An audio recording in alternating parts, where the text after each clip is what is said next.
শহর থেকে বের হবার রাস্তায় দুর্ঘটনা রোধে বসানো হচ্ছে ডিভাইডার। চন্দ্রপুর বলদাখাল ঢোকার রাস্তার মুখে এই ডিভাইডার বসানোকে নিয়ে রবিবার ক্ষুব্ধ এলাকাবাসী বিক্ষোভ প্রদর্শন করে। তাদের দাবি হলো চন্দ্রপুর বাজার একটি বড় বাজার, পাশাপাশি এই এলাকার স্কুলে অনেক ছাত্রছাত্রী চলাচল করে এই রাস্তা দিয়ে, ফলে পুরো রাস্তা জুড়ে ডিভাইডার বসানো হলে চলাচলে অসুবিধা সৃষ্টি হবে।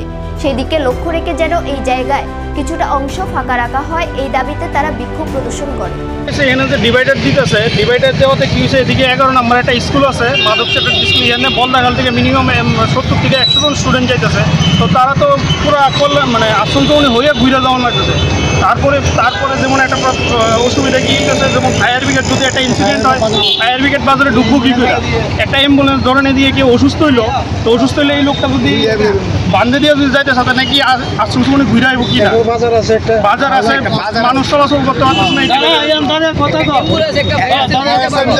ঠিক আছে, উন্নয়ন হইতেছে, আমরা উন্নয়নের স্বার্থে যাতে এই জায়গাটা যাতে খুলে দেয়, যাতে আমরা চলাচল করতে সুবিধা।